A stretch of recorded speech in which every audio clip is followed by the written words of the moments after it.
Your recent speech at the Oxford Union went viral online. Millions of people watched you make the argument for British reparations to India, for a British apology to India for its colonial rule there. Let's have a watch.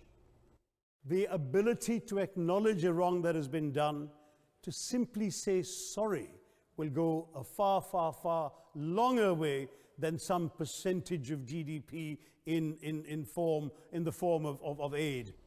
Powerful words there by you, which won the day in that debate. Don't you worry, though, that one day, in the years to come, an independent Kashmir may ask India for similar reparations and a similar apology based on the same line of argument you advanced there, based on the fact that the Indian government, the Indian armed forces, wreaked violence, havoc, destruction in Jammu and Kashmir in recent decades? I think purely on the specific economic argument that I've talked about, how the British depredations deprived India economically, I think you will find that the contribution of the rest of India to the state of Kashmir economically vastly, vastly outstrips anything else. So the economic argument for reparations would never apply.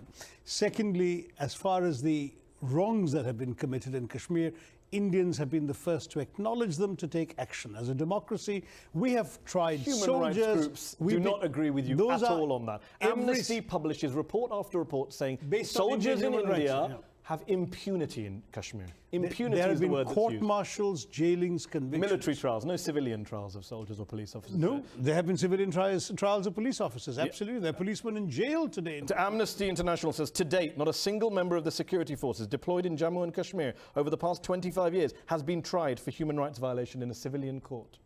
Well, there have been court-martials, but it depends on how they define security forces. The police, who are the Jammu and Kashmir police, when they've been guilty of atrocities, they have been tried. Well, how do we know about atrocities? More than 96% of all complaints brought against the army in Indian-administered Kashmir have been dismissed as false and baseless by the army. How convenient. Well, you know, the fact is that some of these complaints are probably indeed baseless. But the fact is that those complaints that had a basis have been taken up and taken. So when people say there have been hundreds of cases of torture and deaths, thousands of cases of sexual assault, you're saying all of the soldiers and police officers involved in that have been prosecuted?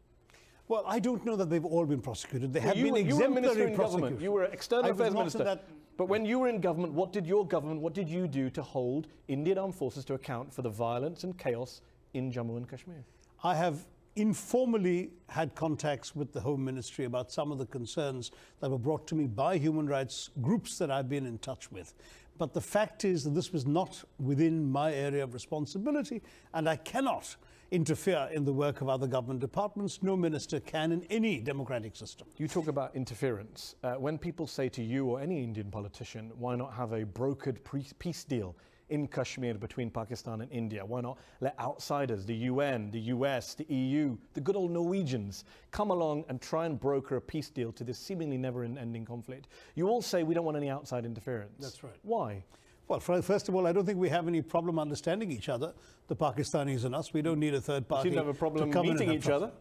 Well, as far as we're concerned, if terrorism were to stop, we can talk about everything. Don't forget there have been talks about Kashmir as recently as during the governments of Prime Minister Manmohan Singh and General Musharraf in Pakistan. Given 68 years later, your two countries still can't sort this problem out on their own, why not have outside involvement? You clearly are not able to do it on your own. Because the fundamental problem in the fundamental problem in the India-Pakistan relationship is not Kashmir. It is the nature of the Pakistani state. You think it's not Kashmir. Well, they say it is Kashmir. Well, so why should I do something I don't believe in? I'm telling you it's not Kashmir. I'm telling you it's got to do. So how does this end? How does this end, Shashi? It only ends when Pakistan stops being the kind of state it is, where the military, to justify its disproportionate share of its own country's assets, budget and GDP, foments hostility on both sides of its borders, both in India and in Afghanistan, to justify its disproportionate. We just talked about the Indian Army's fomenting of hostilities. How many people, innocent people, have been killed in Kashmir and framed as militants? Unfortunately, these tragedies have occurred because the Indian security forces have been deployed to protect against terrorism and militancy coming from the Pakistani side. You know and I know, in the 1980s, you were a UN diplomat, you weren't an Indian politician, you knew very well that the reason the Indian armed forces went into Kashmir was because of fraud in elections, because of people objecting to rule from Delhi and about election results being... It didn't start with terrorism. But the terrorism came very soon after those disputed elections. And when it came, the security forces come in. Look, these are young people who are fearing for their lives. But the rest of the world is seeing two nuclear powers on the brink. Shouldn't we all be worried? I hope not, because so far, despite so many flashpoints, it has never come to that. The Pakistanis seem to prefer a strategy, to use one of their own expressions, of bleeding India to death by 1,000 cuts. And India, in turn, has managed a strategy of resisting terror without resorting to war. But it has not been a happy situation, I think, for anyone involved. Many would say you've been involved. bleeding Kashmir with more than cuts.